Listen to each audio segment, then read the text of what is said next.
सभी को मेरा प्यार भरा नमस्कार। मैं प्रशांत सोलंकी स्वागत करता हूं आप सबका आपके अपने परिवार टॉपर्स विजडम पर। तो कैसे हैं आप सब?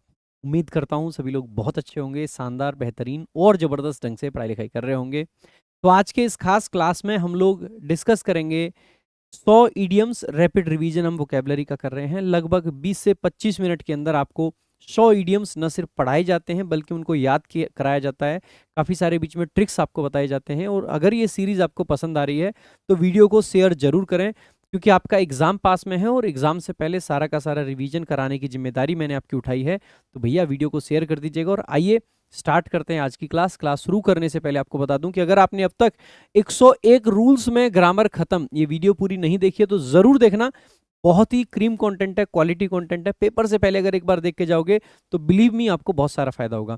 इसके अलावा अगर आप बेसिक बच्चे हैं और आपको बेसिक्स में दिक्कत रहती है तो हमारे इसी चैनल पर बेसिक्स ऑफ इंग्लिश 2.0 वो वीडियो जरूर देख लेना। उस वीडियो को देखने के बाद में आप हर एक सेंटेंस को ब्रेक कर पाओगे, उसको पार्स कर पाओगे, उसमें बता पाओगे कि क्या क्लॉज है, क्या फ्रेज है, क्या वर्ड्स हैं, क्या चीज कौन सी है। हर सेंटेंस का स्ट्रक्चर आपके दिमाग में फिट बैठेगा। वो वीडियो आपको बिल्कुल मिस नहीं करनी चाहिए। तो आइए भाई स्टार्ट करते हैं आज की क्लास। पहला इडियम आप लोगों के सामने है पिक समवंस ब्रेन्स। अब पिक समवंस ब्रेन्स का मतलब क्या होता है मेरे भाई? पिक समवंस ब्रेन्स का मतलब होता है किसी से कुछ इंफॉर्मेशन लेना, खास करके कोई नॉलेजेबल अगर पर्सन है तो उससे जब हम कोई जानकारी लेते हैं तो वही होता है पिक समवंस ब्रेन्स।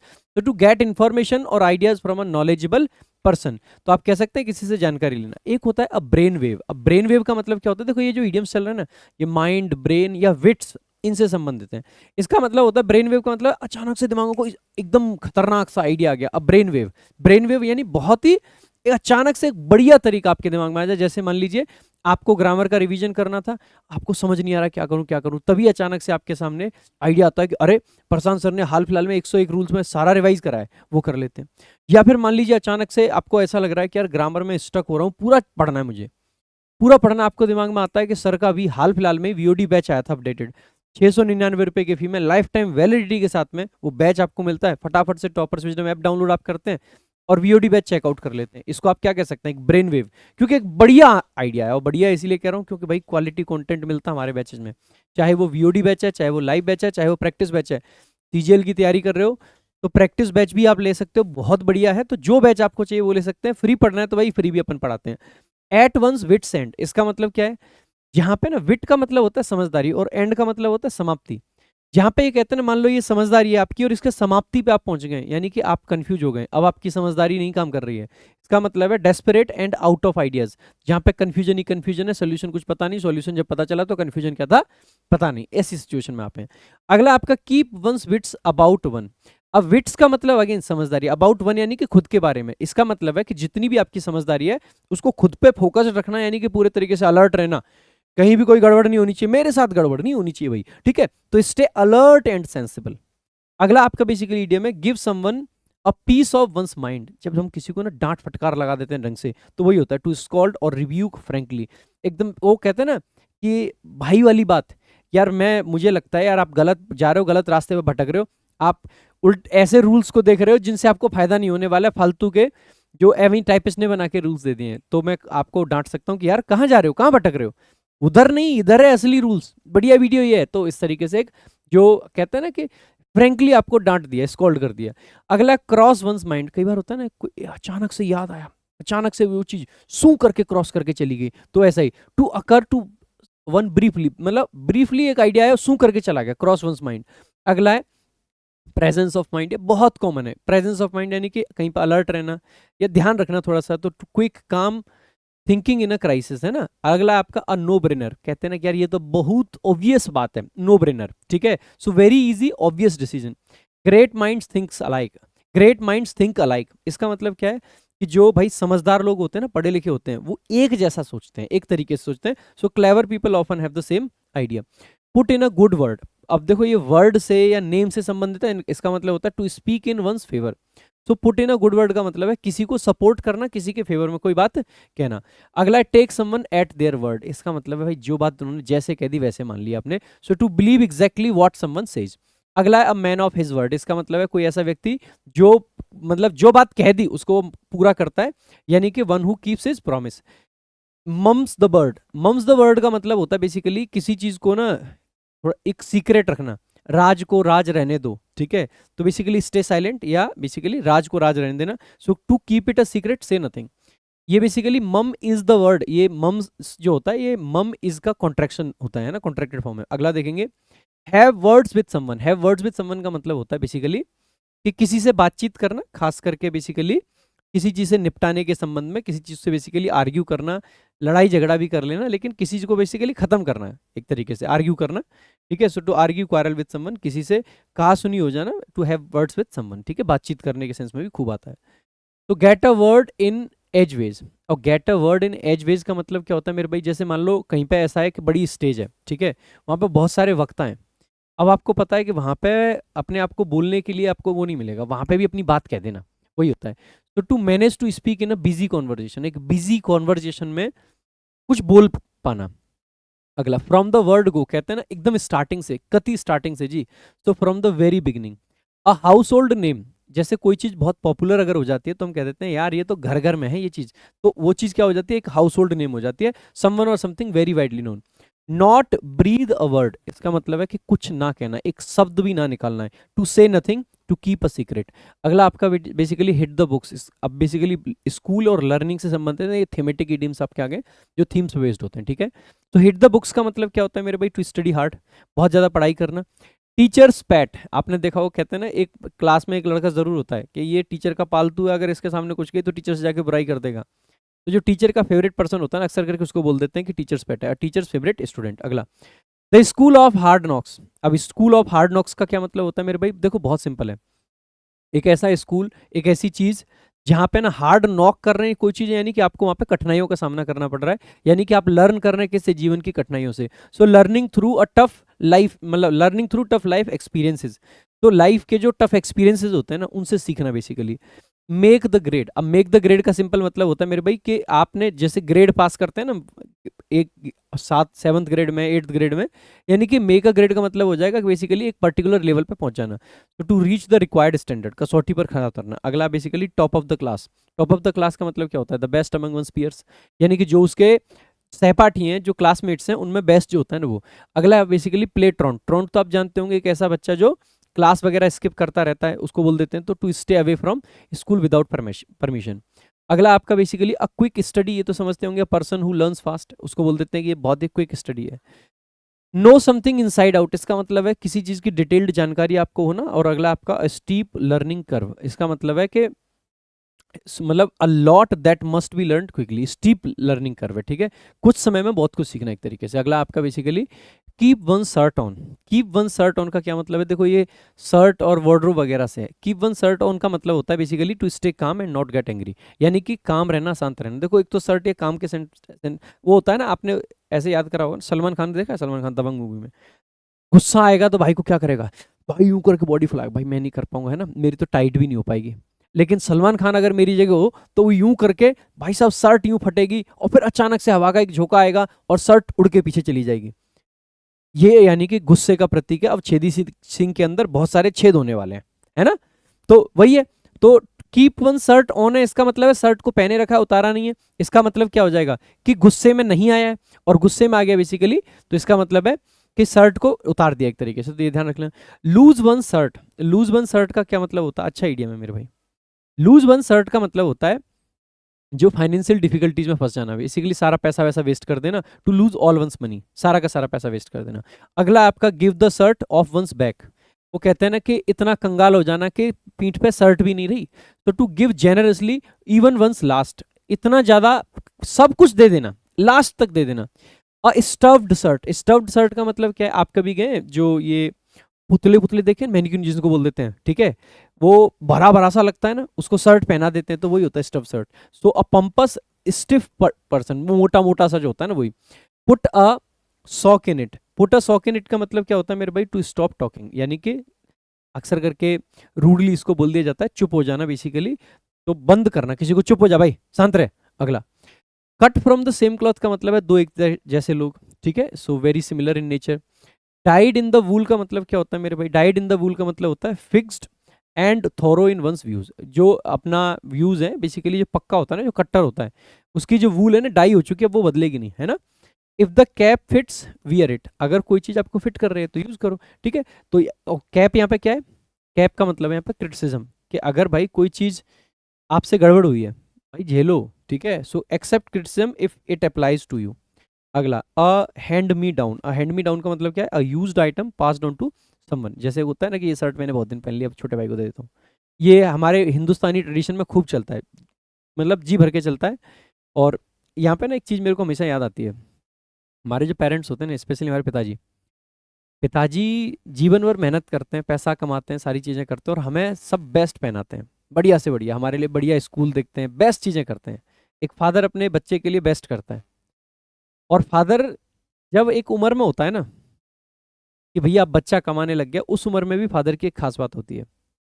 और वो खास बात ये होती है कि उस उम्र में जाके भी पिताजी को अगर आप बार बार कहो ना कि नए कपड़े ले लो, तो भी पिताजी नए कपड़ा नहीं लेना चाहते हैं।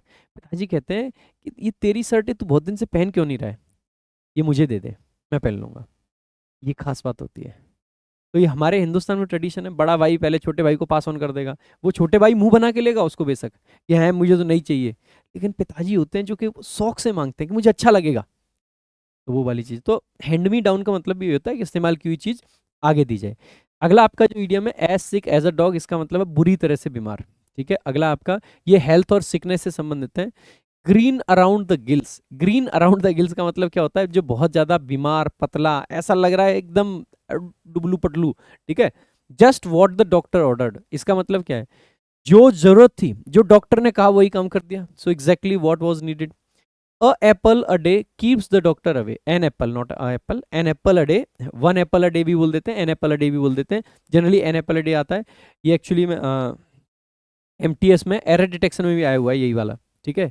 जहाँ पे लिखा हुआ था एन एप्पल द डे, तो द डे नहीं अ डे आएगा, तो इसका भी ध्यान रखना होता है, ठीक है। इसका मतलब होता है कि जो हेल्थी हैबिट है ना, वो आपको अच्छा रखती है, इलनेस से बचाती हैं। आगे, a clean bill of health, इसका मतलब है कि आप कंप्लीटली हेल्दी हो, कोई दिक्कत आपको नहीं है। अगला आपका इडियम है बैक ऑन वंस फीट, कहते हैं ना कि भैया अब चोट वोट से उभर के, बीमारी से उभर के वापस आना, तो रिकवर एंड मतलब रिकवर्ड एंड वेल अगेन। अगला आपका रन डाउन, रन डाउन करने का मतलब क्या, बहुत ज्यादा टायर्ड होना, बहुत ज्यादा थका हुआ होना होता है ना, एग्जॉस्टेड एक तरीके से, तो tired and in poor health. अगला आपका under the knife, under the knife, भाई नाइफ से क्या करते हैं, सर्जरी करते हैं, तो ये वही होता है, तो अंडर गोइंग सर्जरी। अगला आपका nurse someone back to health, इसका मतलब है नर्स करना, यानी कि किसी को एक तरीके से सेवा करना, रिकवर करने में उसकी मदद करना, तो रिकवर होने में किसी की मदद करना, to care for someone until they recover. अगला आपका इन द ड्राइविंग सीट, इसका मतलब है कंट्रोल में होना, ये ट्रांसपोर्ट और व्हीकल से संबंधित है। इन द ड्राइविंग सीट का मतलब होता है to be in control, so in control of a situation. Asleep at the wheel, इसका मतलब होता है कि व्हील का मतलब होता है यहाँ पे स्टेयरिंग, स्टेयरिंग व्हील होता है ना, तो उस पर बैठ के भी अटेंटिव ना होना, तो कह सकते हैं inattentive ones should be alert. Put the pedal to the metal, इसका मतलब है कि एकदम रेस दे देना, ठीक है। So to go very fast और to hurry. Go off the rails, इसका मतलब है to lose control and behave wildly. Off the rails, rails का मतलब होता है जो रेल की पटरियां होती है ना, उनको बोल देते हैं, अगर उससे ऑफ चले गए यानी कि आप उससे भटक गए। ग्रीज द व्हील्स, ये तो आप समझते होंगे, व्हील्स में ग्रीज लगाते हैं, इसका मतलब है स्मूथ बनाते हैं उसको, to make things run smoothly, smooth करना चीजों को। अगला आपका क्या है, री इन्वेंट द व्हील, ये अच्छा आइडिया है, इसका मतलब है जो चीज पहले हो चुकी है उसको आप दोबारा से इन्वेंट करो, तो कुछ अच्छा कर रहे हो या टाइम वेस्ट कर रहे हो, टाइम वेस्ट कर रहे हो। भाई व्हील का आविष्कार हो चुका है और आप व्हील का आविष्कार फिर से करो, तो कोई काम का काम हुआ नहीं, ये तो बेकार का चीज था, तो वही होता है इसका, to waste effort redoing something already done. Spinning one's wheels, spin करने का मतलब क्या होता है, घुमाना। कभी बचपन में ऐसा किया है कि साइकिल को बड़े वाले स्टैंड पे खड़ा कर लिया, दो स्टैंड होते थे ना, एक छोटा स्टैंड एक बड़ा स्टैंड, तो बड़े वाले स्टैंड पे खड़ा कर लिया, और उसके बाद में गद्दी पे बैठ के जो तेजी से घुमा रहे हैं पहिया, फिर अचानक से चैन उतरी और जो मुंह टूटा अचानक से, खतरनाक वाला हुआ है कभी ऐसा। तो ये स्पिन द व्हील का मतलब वही होता है, एनर्जी तो वेस्ट कर रहे हैं, साइकिल तो वहीं खड़ी है और लगा रहे हैं, जोर लगा रहे हैं, और वो पहले चलाते हैं गद्दी पे बैठ के, फिर जोर लगाने के लिए डंडे पे आके ऊपर ऐसे हो जाएंगे, और फिर उतरेगी चैन, पैर जाएंगे नीचे फिसलेंगे और खट से मामला खत्म। ऐसा हुआ है कभी? अगर नहीं हुआ है तो तुम लोगों ने फिर जीवन को ढंग से नहीं जिया है, फिर तुम प्योर जेन जी और जेन अल्फा हो सकते हो। जो हमारी जनरेशन थी ना, यहाँ पे तो हमारे साथ तो ऐसा बहुत बार हुआ है। हमारे यहाँ तो इवन जब हम साइकिल चलाना सीखते थे ना, पहले साइकिल सीखते थे कैंची, कैंची साइकिल चलाई है कभी आप लोगों ने? आजकल तो क्या है कि साइकिल बच्चे के साइज के हिसाब से आती है, बच्चा 5 साल का है तो ये साइकिल 6 साल का है तो ये साइकिल, 7 साल का है तो ये साइकिल, और घर में है भी 10-10, 15-15 साइकिल। हमारे यहाँ पे एक ही साइकिल हुआ करती थी हमारे पिताजी के साइज की, और उस साइकिल को ही चलाना है। और पिताजी देते भी नहीं थे, क्योंकि सुना था कि गांव में एक लड़की की साइकिल गिरी, और यहाँ से वो घर वाले बताते थे कि ब्रेक यहाँ से पार हुई और यहाँ कान में होके पार हो गई। अब बताने झूठ बोलते थे या सच बोलते थे, लेकिन ऐसे बताते थे, तो ले जाने नहीं देते थे साइकिल हमें। जबकि बाद में हमें लगा कि यार इसमें तो पेट्रोल भी नहीं लगता है, इसको तो ले जाने दो कम से कम, ठीक है। तो ले जाने नहीं देते थे। फिर चोरी चोरी चुपके चुपके लेके जाते थे हम लोग। फिर कैंची चलाना सीखे। कैंची मतलब पहले तो पैदल चलाना सीखता है आदमी, कि धीरे धीरे पैदल ही चला रहा है, उसको खुद पैदल चल रहा है, साइकिल को लेके चल रहा है। फिर कैंची क्या होता है, जो होता है ना डंडे होते हैं जो पूरा ट्रायंगल बना होता है, उसके अंदर से यूं एक पैर डाल के, और कैंची में भी आधा पैडल चलती थी, यूं खट खट खट खट खट खट। और फिर कैंची होती है पूरा पैडल। और उस कैंची सीखने के बाद में ना अगला लेवल होता है डंडा चलाना। डंडा चलाने का मतलब होता है सीट पे बैठ नहीं पाते हैं अभी, छोटे हैं, पैर छोटे पड़ जाते हैं, डंडे पे रहते हैं, पैडल पे पूरा टाइम रहेंगे, लेकिन डंडा चला ले जाएंगे, 10 किलोमीटर चलवा लो, थकते नहीं थे तब हम लोग। फिर डंडे के बाद में अगला लेवल आता है गद्दी चलाना। गद्दी पे बैठ के चलाएंगे अब, सीट पे बैठ के। और जो प्रो लेवल के लोग बन जाते थे ना, वो फिर कैरियर पे बैठ के चलाते थे, पीछे पीछे बैठ जाते और यूं हाथ से यूं हैंडल पकड़ते और फिर चलाते। ये बचपन था हमारा, बहुत मजा आता था इस बचपन को जीने में। अब रहा नहीं वो मजा जीवन में, जो तब था ना, वो अब ना कभी है, ना शायद कभी वापस आ सकता है।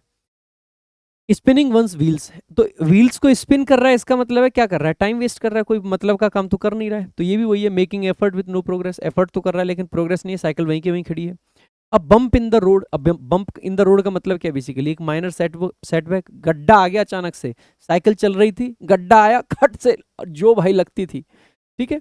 Run out of steam, steam खत्म हो गई भाई, स्टीम से चलती थी रेलगाड़ी, स्टीम खत्म तो रेलगाड़ी बंद। सो टू लूज एनर्जी और मोमेंटम। अगला आपका क्या है, ग्रीज समवंस पाम, ये मनी और प्रॉफिट से संबंधित है। इसका मतलब होता है बेसिकली किसी को रिश्वत दे देना।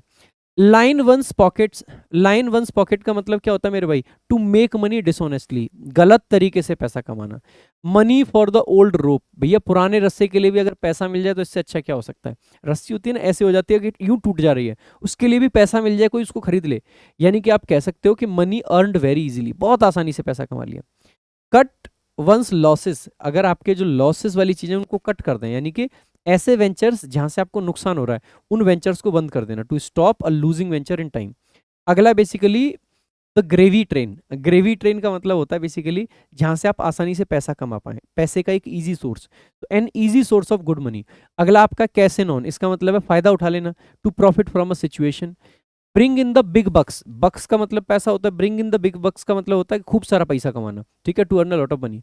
अ golden parachute, a golden parachute का मतलब क्या होता है मेरे भाई, एक बहुत बड़ा payment to a departing executive, खास करके जो रिटायरमेंट के टाइम पे, विदाई के टाइम पे जो मोटा पैसा मिलता है ना सरकारी नौकरी वालों को। भाई सरकारी नौकरी में हमारे बचपन में, जब हम इतने बड़े थे ना, मतलब छोटे छोटे थे तब हम, तो हमारे पिताजी आर्मी से रिटायर आए थे उस टाइम पे, 2004 की बात है ये, ठीक है, जब छोटे ही थे हम, ठीक है। तो आज 4th क्लास में थे उस टाइम पे। तो उस टाइम पे बस हमने सुना था कि पिताजी को बहुत पैसा मिला है, तो आर्मी से, जबकि हमारे पापा तो कांस्टेबल ही थे, कोई बड़े परिवार से नहीं थे। बट फिर उन्होंने वो जो पैसा मिला था उससे, इस आदमी के लिए ये कर, इसके लिए ये कर, इसके लिए ये कर, कुछ दूध वाले को उधार दे दिए, उसके बाद में दूध वालों ने दिया ही नहीं वापस, आधे लोगों ने तो, ठीक है। तो ऐसे ही चले गए वो पैसे। पता नहीं था, इतनी समझदारी उस टाइम पे नहीं थी कि इन्वेस्ट ढंग से करें, ठीक है। आजकल लोगों के पास में इन्वेस्टमेंट के बड़े बड़े अच्छे अच्छे तरीके होते हैं, बट उस टाइम पे नहीं था। तो ये गोल्डन पैरासूट उसको ही बोला करते थे। और तब उस टाइम पे सोचा था कि भैया नौकरी तो सरकारी करनी है, और नौकरी सरकारी इसलिए करनी है क्योंकि रिटायरमेंट के टाइम पर मोटा पैसा मिलेगा, तब हमारे भी बच्चे होंगे, ठीक है, और हम उन बच्चों के लिए बढ़िया सा कुछ करेंगे। फिर सरकारी नौकरी लग गई, फिर मैं पढ़ाने लग गया यार। देखो, to put one's money where one's mouth is, कहते हैं ना कि जहाँ जिस चीज़ की जरूरत है ना, एक तरीके से to back one's words with real action, ठीक है। यानी कि कहने का मतलब है कि जो आपने कह दिया उसके लिए रियल कुछ काम करना। अगर मैंने कह दिया कि मैं आपका वोकैब का रैपिड रिवीजन कराऊंगा, तो अब मैं उस काम को कर रहा हूँ, बीच में थोड़ा सा ब्रेक लगा लेकिन अब कर रहा हूँ, तो वीडियो को शेयर करते रहना भाई। अगला आपका ऑन द रोप्स। ये रोप्स वाले ना बहुत सारे आपने देखे होंगे। रोप्स बेसिकली कहाँ क्या होता है, जैसे आपने देखा है जो अखाड़ा होता है उसमें रस्सा लगा होता है ना साइड में, अगर कोई रोप्स पे जा गिरा, इसका मतलब है लगभग हारने की कगार पे, बस टूट लिया, सो क्लोज टू डिफीट और collapse. Saved by the bell, इसका मतलब होता है कि बस rescued at the last moment, घंटी बज गई, नहीं तो मारे जाते। Roll with the punches, roll with the punches का मतलब है कि जीवन में दुख दर्द पीड़ाएं हैं, जीवन मतलब जिंदगी मारे जा रही है और आप सीखे जा रहे हैं, वही है। To adapt to difficulties. अगला, पंच एव वंस वेट, इसका मतलब है जितनी आपकी लगता है ना, लोगों को लगता है कि कितना कर पाएगा, उससे ज्यादा अगर कर पाना, तो if you can do it you can punch above your weight, है ना। तो to perform beyond one's expected level. अगला आपका, throw one's hat in the ring. Throw one's hat in the ring का मतलब क्या, to enter a contest, ring में अपनी हैट फेंक दिया, यानी कि मैं भी लड़ूंगा जी। अगला आपका basically to keep one's eye on the ball, इसका मतलब है कि अलर्ट रहना, ठीक है। So to stay focused, stay alert. A game changer तो दुनिया जानती है कि जो सब बदल बदल के रखते हैं, something that transforms the situation. Drop the ball का मतलब है केयरलेस होना, बॉल को ही गिरा दिया हाथ में से। To make a careless mistake और फेल अ ड्यूटी। अगला आपका थ्रो अ कर्व वेल, इसका मतलब होता है to surprise with something unexpected, इसका मतलब एकदम से। कर्व बॉल, कर्व बॉल होती है कभी नहीं होती है ना, ऐसी चीज कर देना जो कि अनएक्सपेक्टेड हो। अगला basically give someone the slip. Give someone the slip का मतलब है कि बस निकल लेना जी, कट लिए, है ना। अगला, throw someone off the scent. Throw someone off the scent का मतलब है जैसे मान लीजिए आप, रात का समय है, रात का समय है, आप टैक्सी से उतरे, आप उतर के घर की तरफ जा रहे हो, पीछे से आपको लग रहा है कोई आपको फॉलो कर रहा है, कोई आपको परस्यू कर रहा है। अब आप बचना चाहते हो, आप क्या करोगे उसका धोखा देने के लिए, आपने, अब वो क्या है, कुत्ते हैं, चलो ऐसे समझ लेते, कुत्ता, कुत्ता आपकी खुशबू सूंघ के आपके पीछे पीछे आ रहा है। अब आपकी खुशबू तो आपके कपड़ों में भी है, आपने क्या किया, कपड़े उतारे, शर्ट, और एक दूसरे रास्ते पे ऐसे करके शर्ट फेंक दी। अब वो शर्ट को सूंघ के कुत्ता उस पर चला गया, आप भाग के चले गए। इसका मतलब ये होता है, सेंट होता है ना, सेंट खुशबू, तो इसका मतलब है throw someone off the scent का मतलब है कि कोई अगर आपको फॉलो कर रहा है तो उसको चकमा दे देना एक तरीके से। सो टू मिसलीड अ परस्यूअर, पीछा करने वाले को गुमराह कर देना। Regal out of, Regal out of का मतलब क्या होता है मेरे भाई, कोई ड्यूटी या कोई काम को बेसिकली अवॉइड कर देना, कोई क्लेवर सा एक्सक्यूज देके कि आज नहीं, ठीक है। Cut and run, cut and run का मतलब क्या होता है मेरे भाई, भाग जाना, फटाक से स्केप कर जाना। अगला, बीट अ हिस्ट्री रिट्रीट। अब देखो, बीट अ रिट्रीट आपने सुना है, उसी का एक वर्जन होता है बीट अ हिस्ट्री रिट्रीट, मतलब फटाफट से वापस भाग जाना, ठीक है। So withdraw quickly. अगला आपका basically slip through the net. Slip through the net का मतलब भी क्या, to escape being caught, net में फंस सकते थे लेकिन नेट में से निकल पड़े स्केप करके। डक आउट ऑफ, इसका मतलब भी बेसिकली क्या होता है, टू अवॉइड और लीव डिस्क्रीटली। अगला आपका नैरो स्क्वेक, इसका मतलब भी क्या, स्केप कर जाना अचानक से, very close escape. Get off scot free, इसका मतलब क्या, स्केप कर जाना पनिशमेंट को, ये भी सेम वही है, escape without any punishment. Pass the buck का मतलब होता है कि जो ब्लेम है वो किसी दूसरे को दे देना, pass the buck. To shift responsibility to someone else, responsibility या ब्लेम को, है ना। अगला आपका बेसिकली, ये अब कुछ सिमिलीज है, इनको देख लेते हैं। एज कोल्ड एज आइस, बहुत ठंडा जो होता है, ध्यान रखना है इसमें, कोल्ड और आइस इन पे ध्यान रखना है, इन दोनों का कॉम्बिनेशन है। इजी एज पाई, इसका मतलब है something very easy. Quick as flash, इसका फ्लैश जानते हो ना, एकदम बिजली की जो वो होती है, इसका मतलब होता है very fast. As pretty as a picture, इसका मतलब है वेरी प्रिटी। अगला आपका as flat as a pancake, इसका मतलब है कंप्लीटली फ्लैट, बेसिकली जो बिल्कुल सपाट है। अगला एज क्लीन एज विसल, इसका मतलब है समथिंग कंप्लीटली क्लीन, खास करके जो फॉल्टलेस के सेंस में आता है, ठीक है। तो स्पॉटलेसली क्लीन, कंप्लीटली इनोसेंट। अगला, as sharp as a tack, इसका मतलब भी होता है basically very clever and alert. अगला आपका as regular as clockwork, जैसे क्लॉक लगातार चलती रहती है वैसे ही रेगुलर कोई काम कर रहा है। अगला, as stiff as a board, कोई चीज जितना स्टिफ जैसे कि बोर्ड हो, इसका मतलब है very stiff. Now, everyday wisdom के कुछ आपके क्या हैं जो आप कह सकते हैं प्रोवर्ब, आप इनको बोल सकते हैं। You can't make an omelette without baking eggs. कहते हैं ना, कई बार हमें चीज़ों से बहुत प्यार होता है, जैसे हम जीवन में कुछ बड़ा करना चाहते हैं लेकिन कुछ छोटी छोटी चीज़ों से लगाव होता है। जैसे आप ऐसे मान सकते हैं, आपको किसी से छुटकारा पाना है, ठीक है, लेकिन आप उससे बात करना बंद नहीं कर पा रहे। भाई अगर छुटकारा पाना है तो बात करना तो बंद करना पड़ेगा। अगर ओमलेट बनानी है तो भाई अंडों को तो तोड़ना पड़ेगा ना यार, बिना अंडे तोड़े अगर अंडे को बचाने का लालच करते रहे तो ओमलेट तो नहीं बनेगी, यही कहने का मतलब है इसका। अक्सर करके आपके जीवन में ऐसा होता होगा, आपको घर वालों से डर लगता है कि कहीं आपका फ़ोन चेक ना हो जाए और पकड़े ना जाए, लेकिन उसने जो फोटो भेजी थी उसको डिलीट भी नहीं कर पा रहे, क्योंकि जैसे तैसे तो हजार मिन्नतें करने के बाद में उसने एक पिक्चर भेजी, और उसको डिलीट कैसे करता है, हिम्मत कहाँ से लाए इतनी, नहीं कर पा रहे हैं। और फिर एक दिन क्या होता है, पकड़े जाते हैं और फिर कूट दिए जाते हैं, फिर बार बार ये सोचते हैं कि यार काश उस दिन डिलीट कर दिए होते, क्या था इसमें, कुछ नहीं।